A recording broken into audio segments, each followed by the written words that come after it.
All right. Deirdre, David, welcome aboard. My name is Cameron. How are you today? All right. Seatbelts look aloha. Seatbelts look good. Do you have any questions from the safety brief you saw on the screen? All right, perfect. I have some air vents for you, too, so if you get a little cold, you can always adjust these. They swivel around. If you want to close them down, this one here at top just twists open and close just like this. And then there's two more here in the front panel. These ones have the levers inside, so you just roll them open and close with your finger or thumb. Okay. There's also a pocket for the two of you on the side here. This is where your briefing cards are located, which you've already been over, part of our safety briefing. There are some bags in there for you, too, just in case. And a notepad in there with a pen if you have any questions for me during the flight. Please write it down. I'm also listening to air traffic control. I'll be talking to other pilots throughout the flight, so that will be easier than reading lips. One last thing for you, Deirdre. If we've got, take a look right here. This is our flight control area. I'll be accessing this continuously through the flight. Should you drop anything in there, please let me pick it up for you. I want to be the one flying today. All right? All right, welcome aboard. Ryan and Colin, how are you, gentlemen? Doing well. All seatbelted in? Any questions on the safety brief you saw on the screen? All right, perfect. My name's Cameron. Welcome. We also have Shannon and Steven. Welcome aboard. All locked in. Seatbelts fastened. Looks good. Any questions on your safety brief? All good. All right. So for our back seats, these are your air vents right here in a row. They're all adjustable. They can swivel around. You can point them wherever you need to. If you want to open or close them, they just twist open and close. And in front of you, in the back of the chairs, there are some pockets. We have some pockets there for you. That's where your briefing cards are located. There are some bags in there for you, too, just in case you need them, and also a notepad with a pen if you have any questions for me during the flight. Write it down. You can tap me on the shoulder and just hand me the notepad. Okay? And again, welcome. My name is Cameron. Anybody's first time in a helicopter today? That's pretty much everybody, except for you. All right, just think about it like a magic carpet ride. Anytime the helicopter turns, it will lean. Just lean with it. It's like a bicycle or motorcycle when you're going around a corner. You kind of get pressed into your seat a little bit. And we might get some turbulence over by mountains or ridge lines. A little bit of wind swirling around plays with us a little bit. That is totally normal. Makes the ride more fun. It's totally normal. Just go with it. All right. Anybody have any questions? No. All right. Give me just a few moments here. I'll get our clearance from the tower. We'll be off the ground here shortly.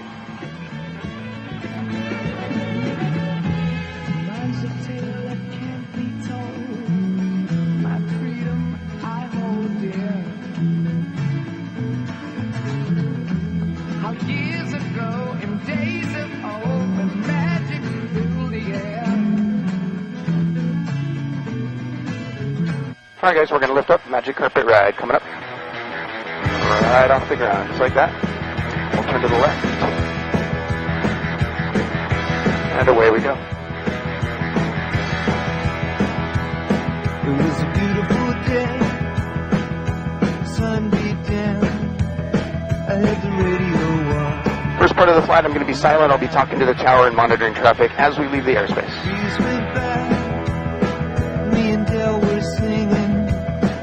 Little runaway, I was blind. Yeah, running down a dream that never would come to me. Working on a mystery, going wherever it leads. Running down a dream.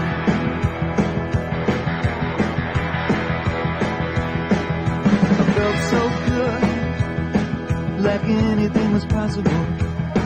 Hit cruise control and rub my eyes.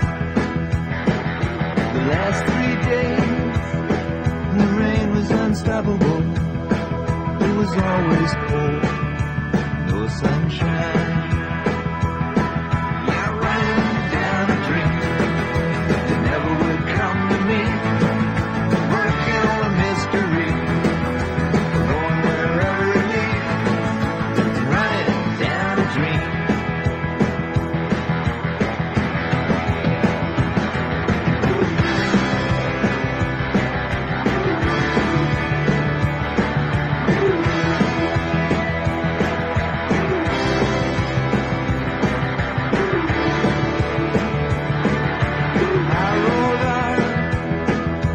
Sky grew dark. I put the pedal down to make some time. There's something good waiting down this road. I'm picking up whatever is mine. I'm running down a dream that never would come to me. Working on a mystery, going wherever it leads. Running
how's everybody doing so far?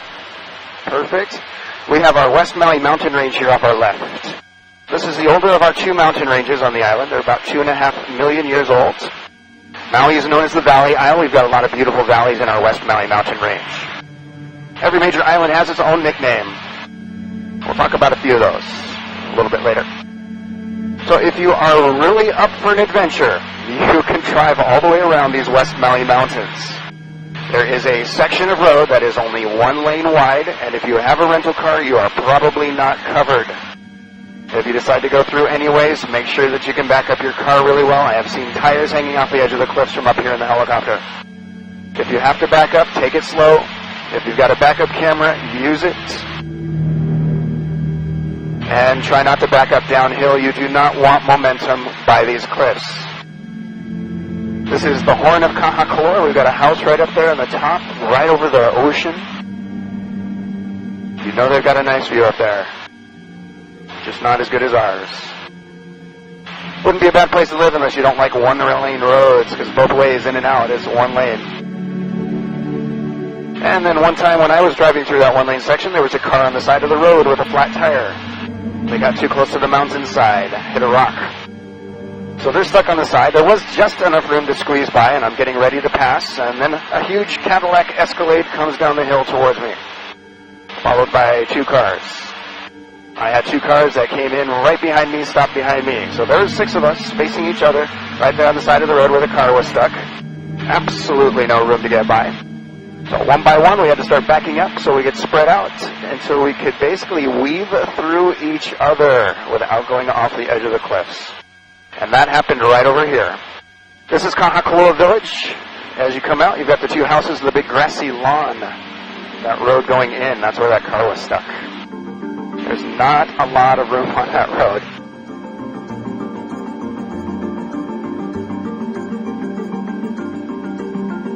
If you do make it through the village, though, there, Auntie Julia has a bright green stand on the side of the road where she sells ginger candies, banana bread, drinks, and snacks. She has some of the best banana bread on the island, but you have to brave the 1-lane road to get there. This is Kahakakoa Village.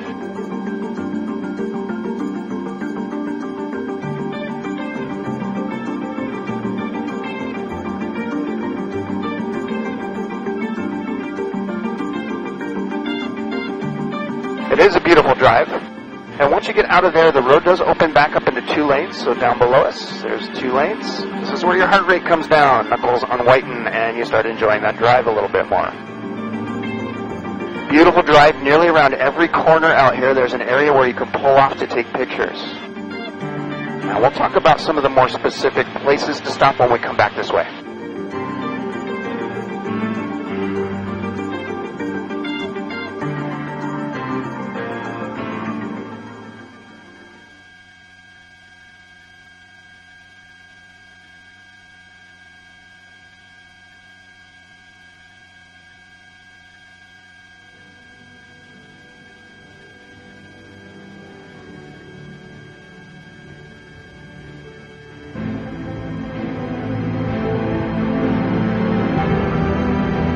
Up ahead is an old pineapple field. This is the western side of the island. In 2008, we had the crash in the economy, and that's when they stopped production here on this side.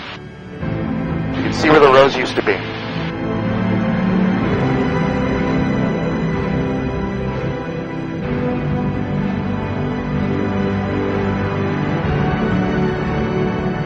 We do have active pineapple fields. They're in a little town called Hali'imaile, and that is just upslope of Haleakala.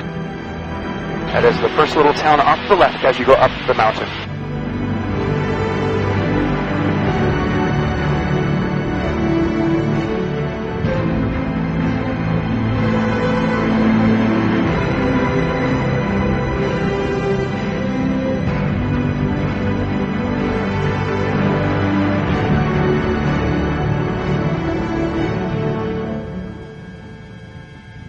Looking up ahead, we have a golf course out here. This is the Plantation Course at Kapalua. This is where we have the Sony PGA Tour when it comes out to play.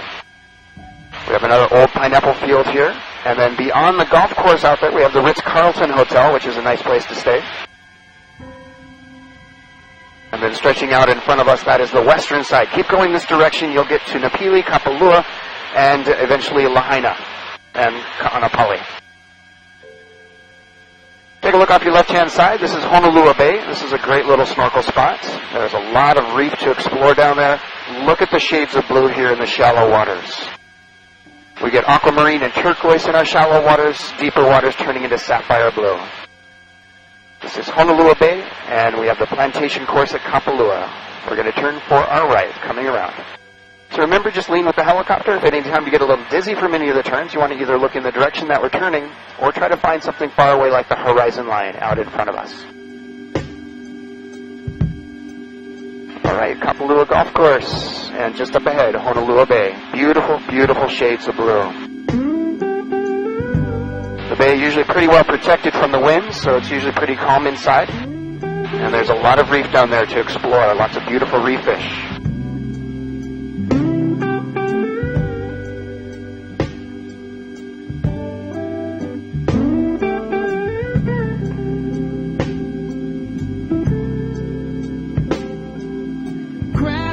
All right, we're going to leave the Valley Isle behind and head across our channel out to Molokai, the island out there in front of us. Molokai is known as the Friendly Island, as long as you don't stay too long. Population out there is only about 7,500 people. 7,500 people, that is not a lot of people. Miles of beaches out there, hardly anybody on them. You'll probably get beaches to yourself.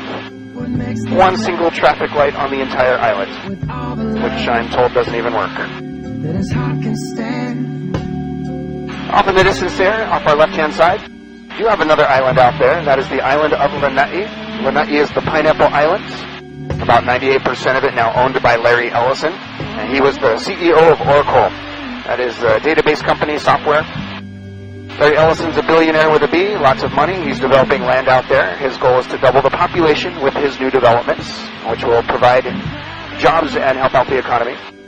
If he's successful in doubling the population out there, that island will reach 6,000 people.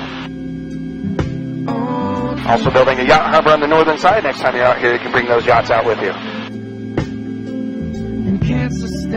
All right, we are over the Pailolo Channel. Pailolo, all around us, between Molokai and Maui, and it means crazy fisherman in Hawaiian. This is our crazy fisherman channel. You can probably imagine being in a tiny boat, fishing off the side, out in the middle of all this water. And of course the winds will get stronger, creating bigger waves. Waves will crash over the top of your boat, filling up your boat. Boat starts to sink, sharks circling around you, wanting your fish. Crazy fisherman, Pailolo. You know how to tell when the sharks are nearby you in the water. The water will taste salty.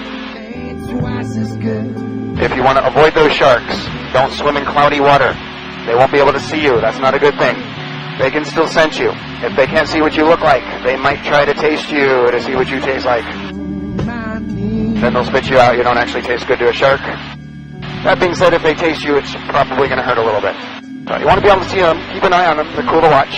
You also want them to be able to see you so they know you're not a tasty morsel. Besides, clear water is where you want to be. Beautiful reef fish out here, including our state fish, Huma Huma Nuku Nuku Apua'a. That is a triggerfish. And you might see turtles swimming around out there. The Hawaiian name for that one, Honu. Much easier to say. Speaking of turtles, up ahead we've got a rock that looks like a turtle. You can see the shell and the head popping up. We've got a flipper coming out towards us. The rock that looks like a turtle swimming across the ocean. Therefore, they named it Elephant Rock.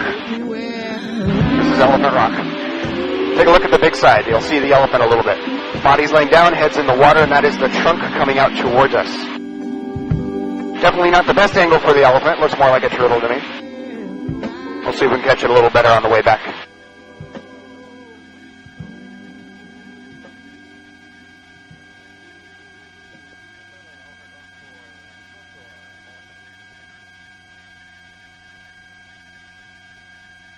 All right, Shannon, Steven, here we have Elephant Rock on the right, looking absolutely nothing like an elephant.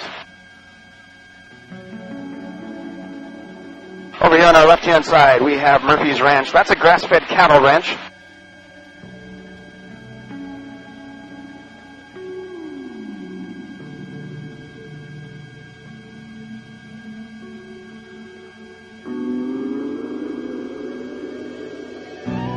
So Murphy's Ranch, grass-fed cattle ranch. We've got a lot of grass-fed beef on the islands. When land was cheap, ranchers bought up lots of grassland. So that's one of the ranches. Although it's kind of hard to imagine Jeep land in Hawaii nowadays.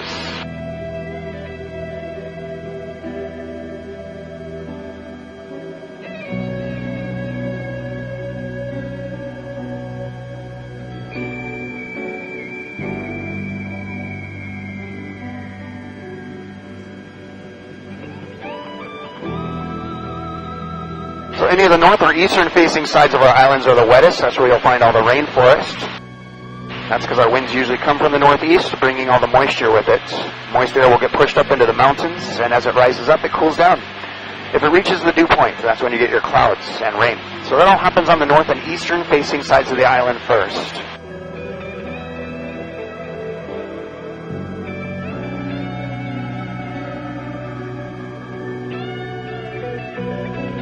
This is Halava Valley here off our left-hand side. Halava was hit by a tsunami in 1946 and wiped out. Anybody that was living out there at the time that wanted to return has rebuilt since then, but not everybody wanted to come back.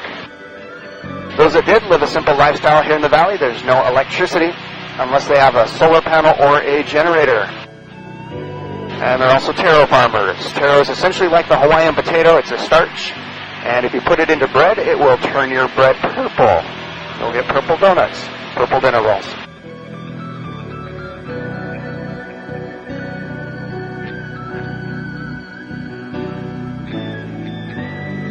Along the north side of the island of Molokai, we are known for our sea cliffs. We have some of the highest and most beautiful sea cliffs in the world.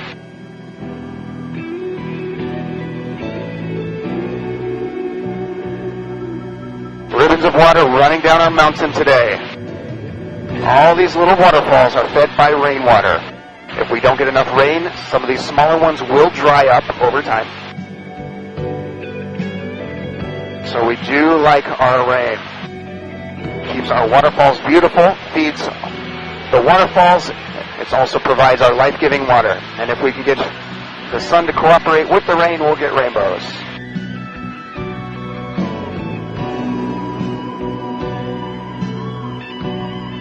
So you can probably tell how much I hate my job, having to face this every single day. So I wonder I can get out of bed in the mornings. Alright, we might get a little turbulence here as we come in. You can feel the air kind of pushing us around as it swirls around back here. Little ribbons of water here off our left-hand side. These ones do dry up over time. That one right down the center in the very back is Papala'ua, and that is a 1,200-foot tall waterfall. Highest one on the island, so that runs continuously. Always enough rainwater to keep it flowing.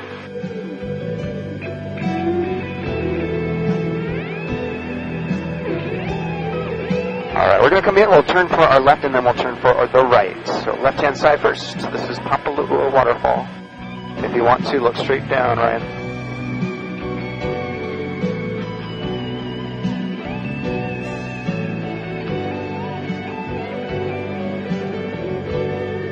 Alright, we're going to turn to the left. As we turn, we lean, so just lean with it, coming around. Look straight down if you want to.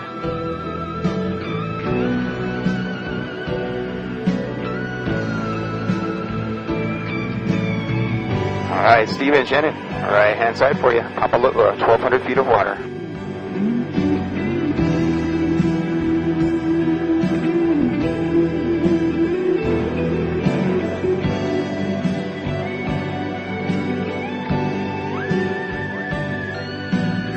Welcome to my office. Down below us we have some light green trees. Those are our state trees. Those are called kukui trees. They're on every island, and they like the shadowy areas, so you'll find them in nooks and crannies and valleys. A couple of them coming up here on the sides as well. It's the lightest green that you see, almost a silvery green leaf. Those kukui trees have nuts on them. The nuts are used for leis. You might see people wearing an entire strand of them, usually dark brown, black, or tan. Kukui nuts.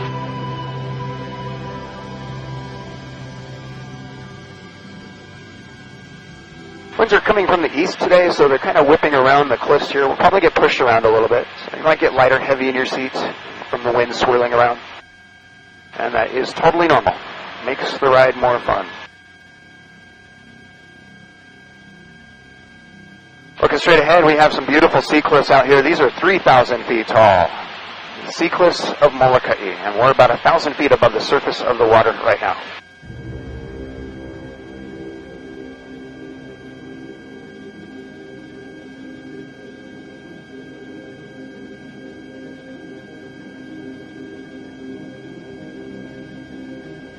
Looking off to our left, this valley is Wailau Valley. Black sand beach out in front, which is pulverized lava rock. We have some people that are living out here. You might be able to see some of the houses or tents on the beach. The people living here live a simple lifestyle. They live the Robinson Crusoe lifestyle. They hunt their own food, grow their own crops, they fish, they homeschool their children. There is no electricity out here, and there are no roads to get here. That is only accessible by boat or a very long swim. Or helicopters. We can land anywhere. And our 3,000-foot tall sea cliffs.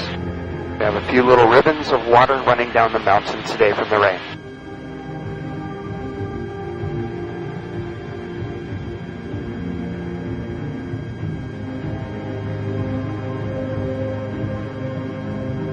Looking up ahead, we have a dome-shaped rock. That is Makapu rock out there. And then just past it, that long peninsula coming away from the sea cliffs, that is Kalapapa. Kalapapa is where the leper colony is located here on the island of Molokai. And we do still have a few patients out there with leprosy. Last time I checked, we have about 6 people left with leprosy on that peninsula. Leprosy is pretty manageable now. They are free to leave if they want to. However, they do like the solitude that it provides here on the peninsula. Pele Kunu Valley here off our left. We're going to reverse our course here. That way we can get all that for Shannon and Stephen here on our right. So this is Pele Kunu Valley. And we'll go ahead and turn around here.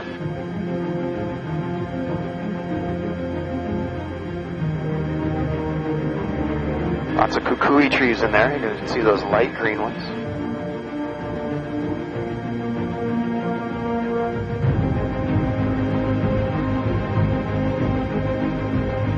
Pele Kunu Valley. Take a look up ahead. Right here in this black rock wall, you can see the layers in the lava rock. This is how our islands are built. Layer upon layer of solidified lava built up over time.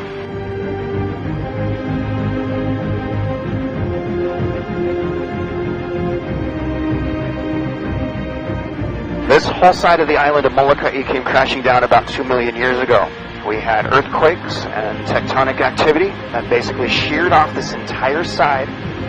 That fell into the ocean, left us with 3,000-foot tall sea cliffs and waterfalls.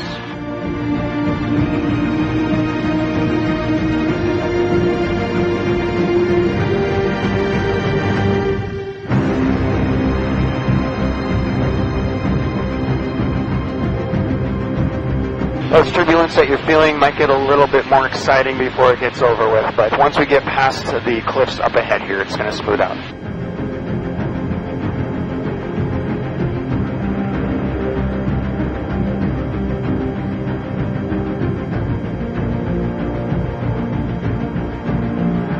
Rain is a Hawaiian blessing. If it happens on your birthday, anniversary, or wedding day, that is considered good luck out here. I know it's inconvenient on a wedding day, especially if you have an outdoor wedding. That being said, the rain is a sign of cleansing and renewal, indicating you will have a long and happy marriage.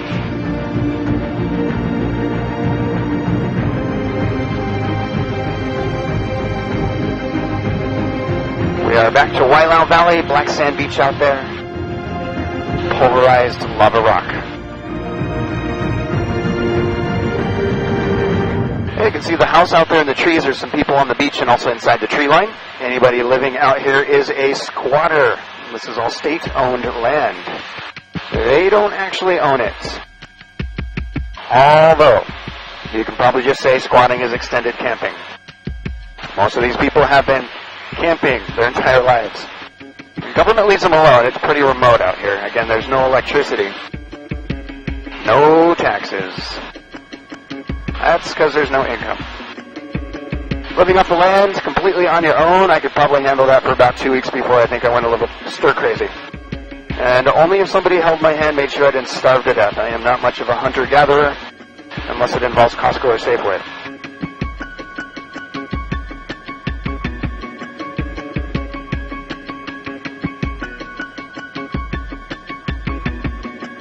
islands of water here. Also, you can see the layers very clearly here in the lava rock. And we've got some goats out here. Take a look. All those little dark shapes right above the black rock. These guys are pretty sure-footed. You never know where to find them. I've seen them in the strangest places. Now, they can go up and down these cliffs just like it was flat land.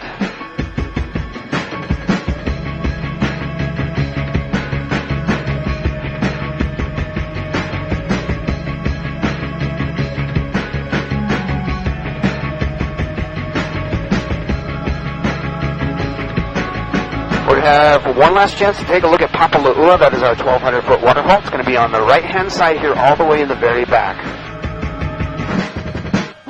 Papala'ua there in the back, 1,200-foot waterfall.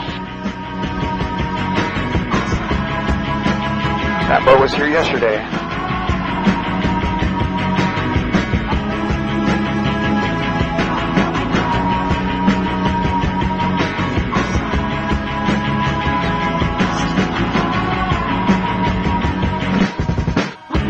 Besides the goats, we also have pigs and deer that wander around our rainforests. You're going to find them on most of our islands out here. You also might see mongooses running around. Those are long, skinny animals with short legs and long tails, about the size of a weasel or ferret. And they like to keep you on your toes and run right across the road in front of you when you're driving.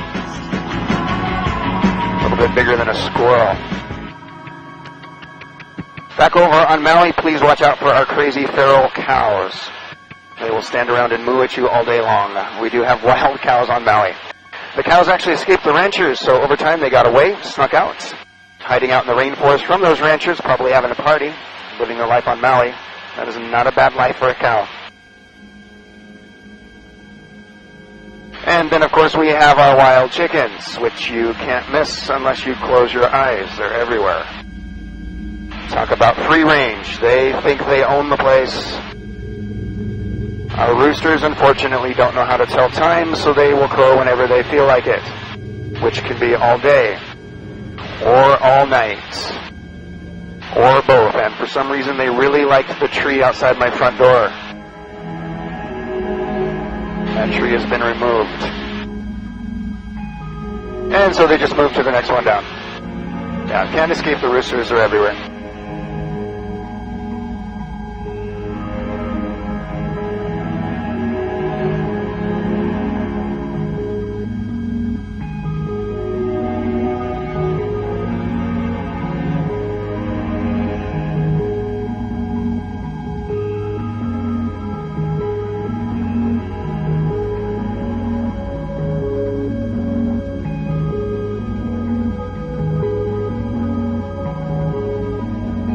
We are coming back up to Halava Valley. This valley was hit by a tsunami in 1946 and wiped out. Just coming up on our right now. 1946. That's when the tsunami hit. It actually hit all the islands. The valley here is pretty low, so it got hit pretty hard. Water flooded in, basically lifted up everything, carried it back out to sea. And of all days for the tsunami to hit, April 1st, 1946. Some people thought initially it was an April Fool's joke. That is not something we're going to joke around with. Now, we are coming up on the 1st of the month, so at right around noon, somewhere around the 1st, I forget which day exactly, you'll hear all the sirens go off. That's our tsunami warning system. They just test it right at the beginning of the month. So that's nothing to worry about when you hear the sirens go off.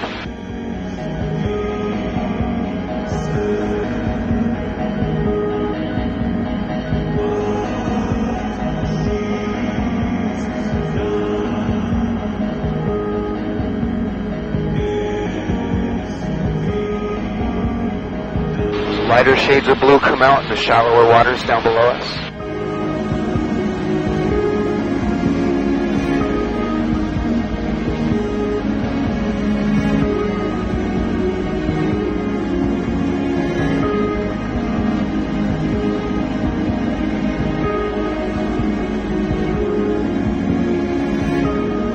Alright, coming up on our elephant, let's see if we can see it. Colin, Ryan, if you can look across, I'll point out some features. It's not going to last very long. We'll get about 2 seconds of elephant.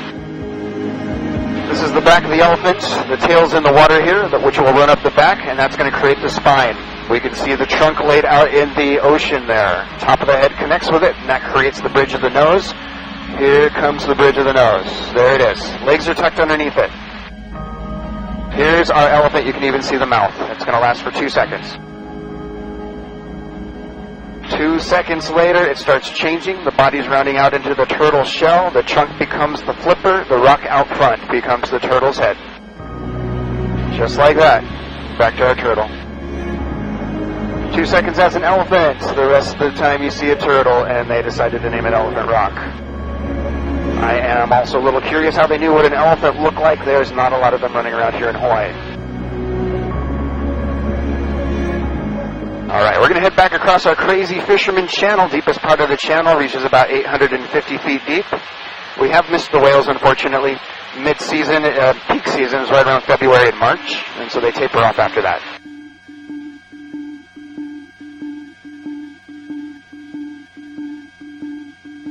Sleeplessly embracing butterflies and eagles flying. I seemed outdrawing, in case I needed. In my stomach, on my heart, chained hunger off the pine. How's everybody doing? Perfect.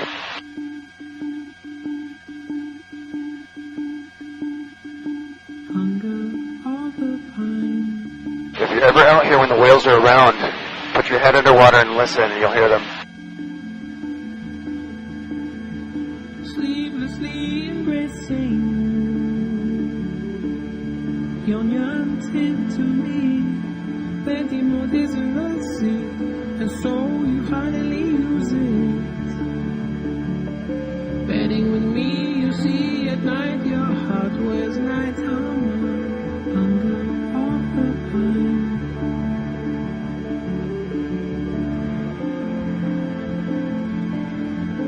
You also have this one up here too if you want to push it around.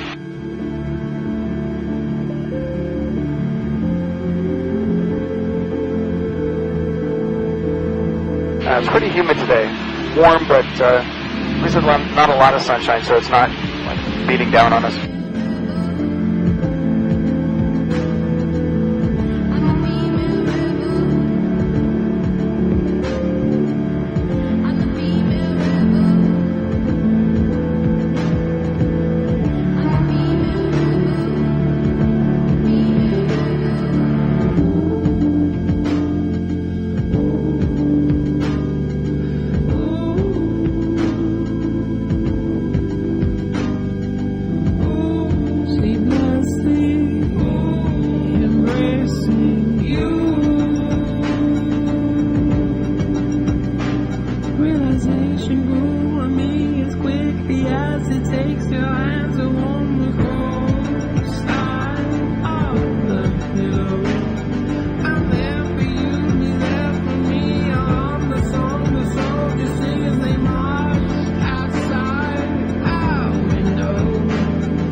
Humpback whales give birth in the warmer waters by our equator. They'll start migrating up to Alaska where the waters are colder.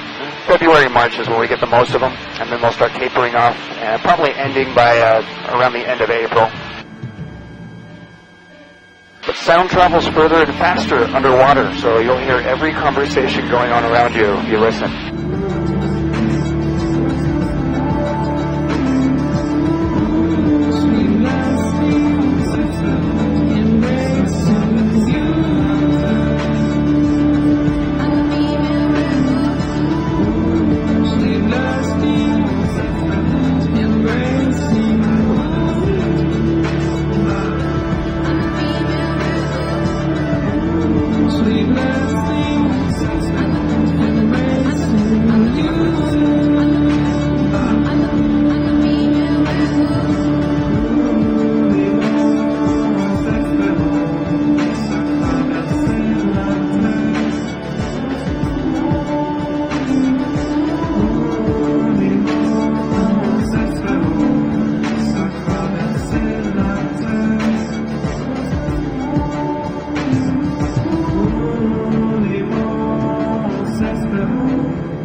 The right-hand side is the old pineapple field, and you can also see red soil out here along our cliffs. Red soil shows that there's a lot of iron in the rock, which will rust over time, giving us that red color. Lots of iron-rich volcanic soil on the islands. This is Nukulele Point off the right. This is where the blowhole is located. Let's see if it's active. Wind and water will get forced up through it as waves come in, and then it will spout out. Just depends on how big the waves are or not, if it's going to work for us. Down here on the right-hand side, there's a little bit of water up on top of the rock. And waves are looking pretty small so far, and I'm not seeing it pop up. You can check it out from up top here by the ridges, or if you hike down there, just don't get too close. People have been sucked into the blowhole, seriously. So just stay back a little bit. Not active right now. So afternoons when we usually get stronger winds, so that's when you want to check it out, at least for today. Sometimes it's active in the mornings. From the blowhole straight up ahead, we have some sea cliffs. Right behind the tall one is where you can park. There's a little parking area there. And then a short trail will take you right up to the edge of that cliff overlooking the ocean. Great place to take some pictures. Blue ocean on one side, beautiful green mountains on the other. Hey, if you want to spend some extra time out here, we do have some hiking trails all in this section here in front of us. You can see them winding around. One of those will take you out to a park bench that sits right on the edge of the cliffs. Coming up, we've got two little hills. Right at the base, there's a little park bench here right on the edge. That is a great place to relax and watch the waves.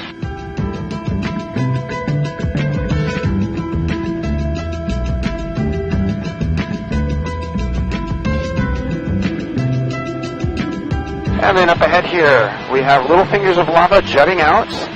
Those are all tide pools. And these are called the olivine pools. A lot of people like to come out here and go swimming in the olivine pools. Do not go down there if we have big waves. Those are the ones that can carry you out to sea if you're not paying attention. Don't turn your back on the ocean. Right now it's pretty calm, so it'd be perfectly safe to go down there. Just keep an eye on the waves. Just make sure they're not getting bigger. And if you do want to get down there, you can park where the car is right here on the side. Just follow the pathway right past the sign that says don't go down there. That's how you get down there. Just use your judgment. Don't go down there if we have big waves. So those are the olivine pools. And then at that point, you probably want to turn around and head back the other way. Otherwise, you're heading into this one-lane road, Kahakloa Village, where you're probably not covered if you have a rental car. Unless you want some really good banana bread. Then you have to brave that one-lane road.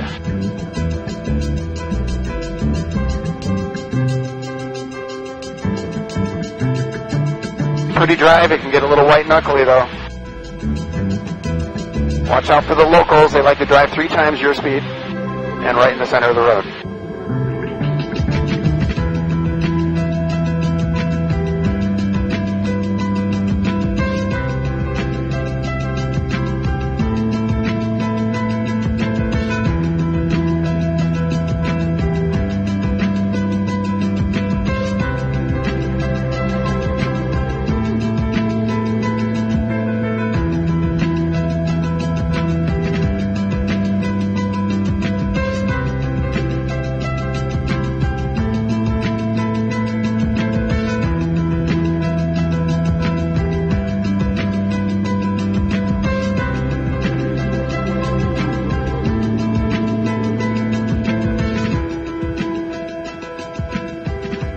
We're back to the Horn of Kahakloa here. That's the house up on the cliffside overlooking the ocean.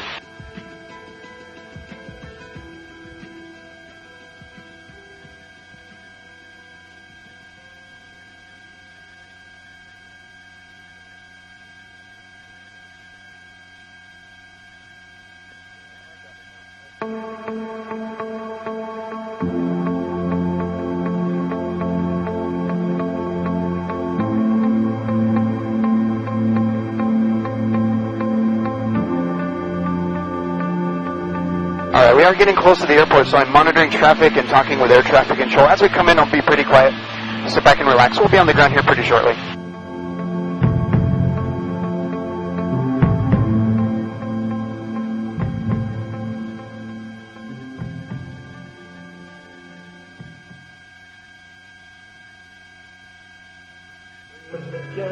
lost and found your whole world inside of one road town. Take me back, take me back, take me back, take me back to you. Sometimes I think about life was so simple back then. We'd run around, no shoes, just some cane field blues. No thought to what was round the bend. Sheets filled with sand and secrets in the band. And sometimes I wonder if it's all a dream. Another green flash playing tricks on me. But I know deep inside I'm still alive. Let me take it back and you'll see. Remember getting lost and found your whole world inside of one road town. Set your mind at ease through the tropical breeze and Uncle playing slack key. We used to spend all day at the beach, shore break fishing and sunburned cheeks. Take me back, take me back, take me back, take me back to you. You know that I try not to live in the past, but when my mind starts to run, then it sure runs fast. Clear skies on that green, green grass in the Valley of the Kings on that old rope swing. And if you climb up in the tallest tree and get a quick glimpse of what the day might be, then you'll know deep inside it's still alive. So whenever you're lost at sea, remember getting lost and found your whole world inside of one road town. Set your mind at ease through the tropical breeze and Uncle playing slacky. We used to spend all day at the beach, shore break fishing and sunburned cheeks. Take me back, take me back, take me back, take me back to you. Oh no, take me back, take me back, take me back, take me back to you.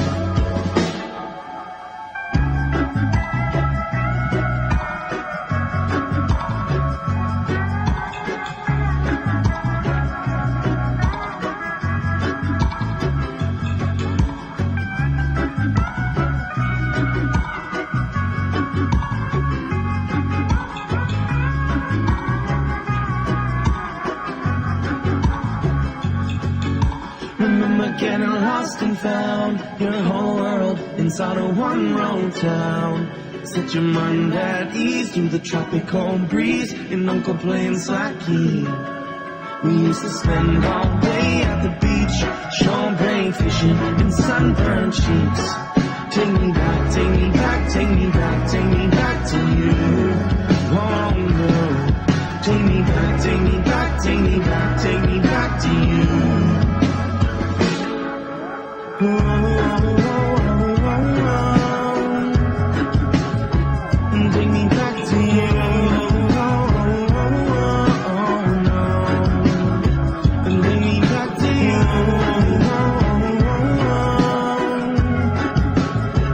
Take me back to you. No. And take me back to you.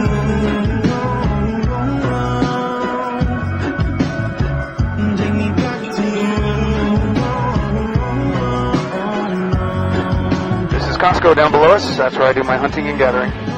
Pretty convenient, right next to the airport. We have the old sugar mill here on our right-hand side. That's where we used to process the sugar cane into Maui Gold sugar, which is a raw brown sugar called turbinado. For further refinement, they send it out to California, and that was the brand C&H, California and Hawaii brand sugar. They shut the industry down because they were losing money off the sugar industry. It's been out here for over 140 years, 140, so big change for us.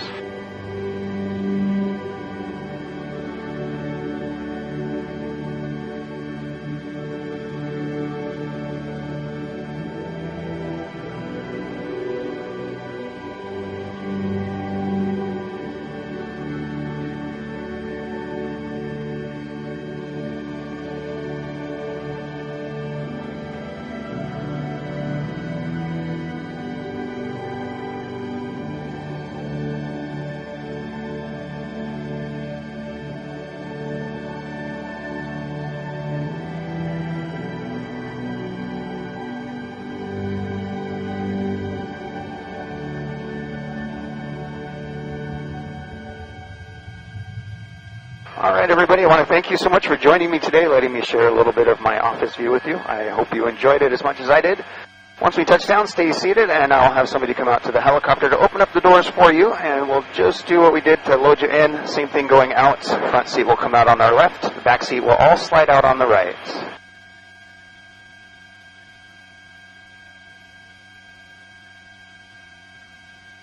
All right, guys, welcome back to Earth, and mahalo. Thanks so much. Now that we're on the ground safely, you can undo your seatbelts. Janelle's going to come out here to help you guys out. For the back seat, your headsets will go right behind you. There's some hooks. Just slide them on the sides. And Deirdre and David, you can hand me your headsets whenever you're ready, and I'll take them for you.